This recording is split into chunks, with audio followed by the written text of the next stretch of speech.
We've been told this since childhood. Pain builds character. Everything happens for a reason. Whatever is happening to teach you something. Maybe we say these things because human beings need hope. If there's a purpose behind suffering, it becomes a little easier to bear.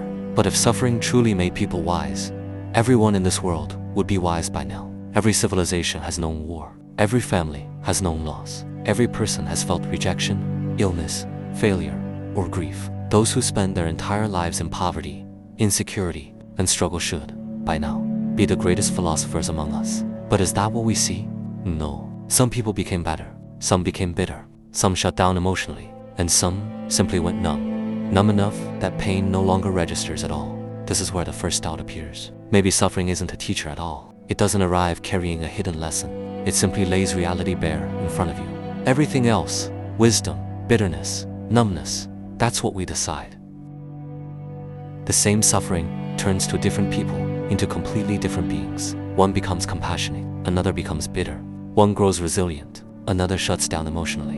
One spends a lifetime blaming the world, another quietly starts rebuilding. If suffering itself were the teacher, the result would have to be the same every time. It isn't. This is where I think we make another mistake.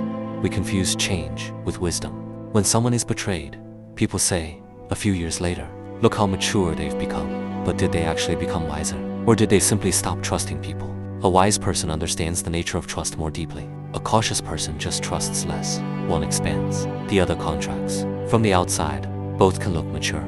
On the inside, they're living in entirely different worlds. We mistake emotional protection for wisdom because both make a person act carefully. But fear can make someone careful too. That doesn't make fear wisdom. Whenever someone says that pain taught you so much, maybe we should ask a different question first.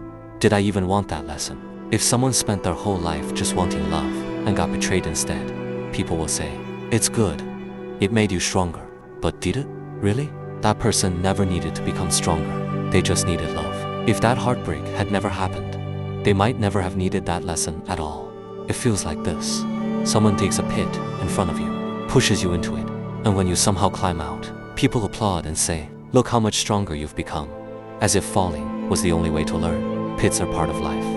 No denying that. The question was never whether the pit exists. The real question is, did that pit actually need to happen?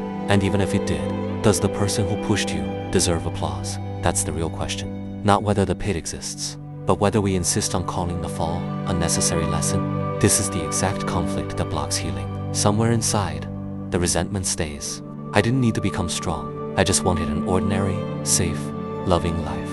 And maybe that's exactly why so many people don't become wise after suffering. Somewhere, they end up unconsciously justifying the pain and simply grow tired. This is where I think we make the biggest mistake of all. Assuming suffering arrives with a hidden lesson attached, as if the universe sat down and decided it was time to teach us something. I don't think reality works that way.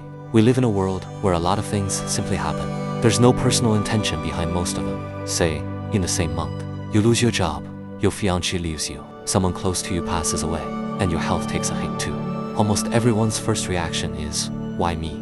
That's when suffering takes on a second form. The pain is no longer just about the event. A story attaches itself to it. Why is the universe doing this to me? What did I do? Was I the one who had to be chosen? This is where the victim mindset is born. And the stronger the feeling that you're being personally targeted, the deeper the frustration grows. Consider another possibility. The bus you were on gets into an accident. If you hadn't been on that bus that day, someone else would have been sitting in your seat.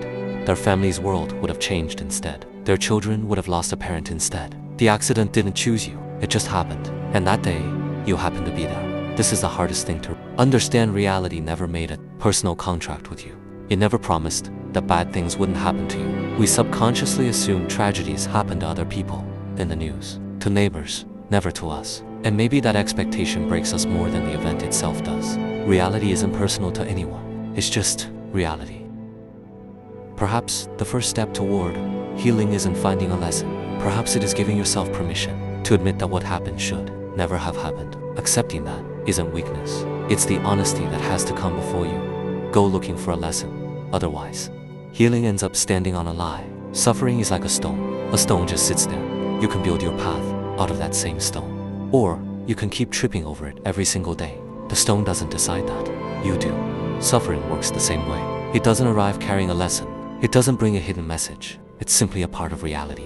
Wisdom isn't its automatic outcome. Wisdom is a possibility that has to be consciously cultivated. Every person will go through suffering, but not every person will become wise.